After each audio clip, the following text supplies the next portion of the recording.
perkenalkan nama saya Alda Stevia, saya dari Universitas PGRI Pontianak dengan NIM 3122100063 dari Prodi Pendidikan Bahasa dan Sastra Indonesia, mata kuliah Sastra Banding dan dosen pengampu Dr. Herlina Magister Pendidikan. Baik, dalam video ini saya akan menjelaskan tentang perkembangan dan aliran sastra banding. Perkembangan karya sastra banding. Sastra banding adalah bidang kajian yang membandingkan karya sastra dari berbagai kebudayaan, bahasa, negara, atau disiplin lainnya. Perkembangan dapat dibagi menjadi beberapa fase.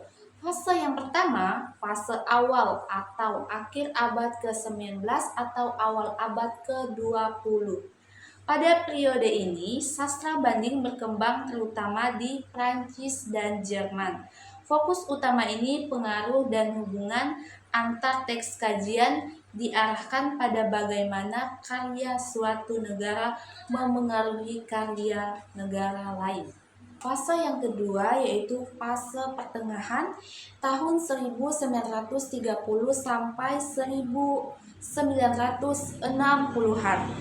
Pada tahap ini, kajian sastra banding mulai meluas ke Amerika Serikat dari hubungan pengaruh menuju tema, genre, ide, dan penafsiran. Nah, fase yang ketiga yaitu fase modern dan kontemporer sekitar tahun 1970-an. Nah, sastra banding berkembang lebih luas menjadi kajian lintas disiplin dan lintas budaya. Nah, selanjutnya terdapat aliran sastra banding, di mana aliran sastra banding ini dibagi menjadi dua bagian. Yang pertama, aliran Prancis. Aliran Prancis menggunakan metode historis dan positivistik, membuktikan hubungan konkret yaitu surat, dokumen, penjualan buku, dan penerjemahan. Serta aliran yang kedua yaitu aliran dunia atau global, dipengaruhi oleh gagasan yang mengkaji sastra dalam konteks globalisasi yang menyediakan teks lintas disiplin yaitu film, musik, budaya, dan media digital. Nah, selanjutnya ada metode penelitian sastra banding.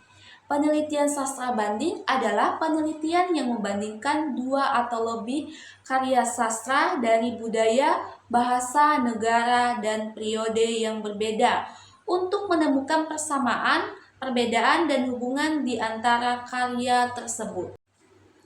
Secara umum, ada dua metode dalam penelitian sastra banding. Metode yang pertama yaitu historis atau pistofistik. Metode klasik yang berkembang dari mazhab Prancis. Ciri-cirinya yaitu yang pertama, fokus pada pengaruh langsung antar penulis, karya, atau bangsa. Yang kedua, menggunakan bukti konkret seperti surat, riwayat hidup, penerjemahan, catatan publikasi, dan penerjemahan pengarang. Yang ketiga, hubungan antara teks harus diterbitkan secara historis. Nah, langkah-langkah penelitian ada 3 bagian. Yang pertama, menentukan dua karya yang dicurigai memiliki hubungan. Yang kedua, mencari bukti sejarah atau dokumen arsip biografi. Yang ketiga, menganalisis persamaan yang dapat dibuktikan pengaruhnya. Selanjutnya, metode yang kedua yaitu metode tematik, di mana metode ini sering digunakan dalam mazhab Amerika. Nah, ciri-cirinya terbagi menjadi 3 bagian. Yang pertama, membandingkan tema, gagasan, atau isu tertentu. Ciri yang kedua yaitu tidak wajib membuktikan pengaruh langsung. Yang ketiga, menekankan pemakanan dan interpretasi kritis. Serta ada juga langkah-langkahnya. Ada 3 bagian. Yang pertama, menentukan tema yang akan dibandingkan. Yang kedua, menganalisis pengolahan tema dalam masing-masing karya.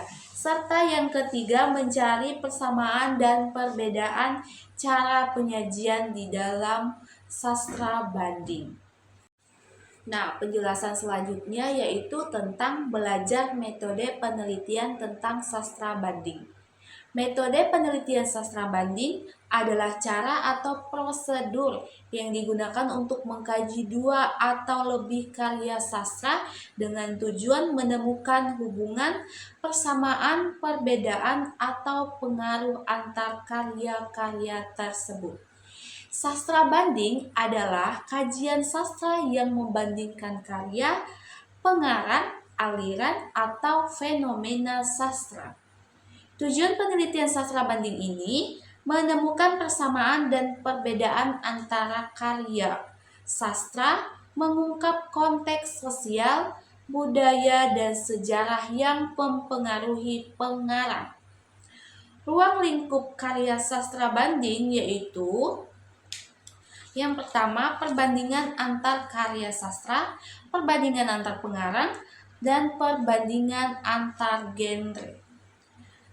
Dan selanjutnya yaitu metode penelitian sastra banding yang terdiri dari yang pertama, metode historis yaitu metode tertua dalam sastra banding, perkembangan, dan aliran Prancis.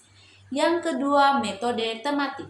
Metode tematik yang membandingkan tema, ide, atau pesan dalam karya sastra banding. Baik, itu tadi pemaparan dari materi tentang sastra banding. Sekian pemaparan dari saya ucapkan terima kasih dan semoga penjelasan ini dapat bermanfaat untuk kita semua.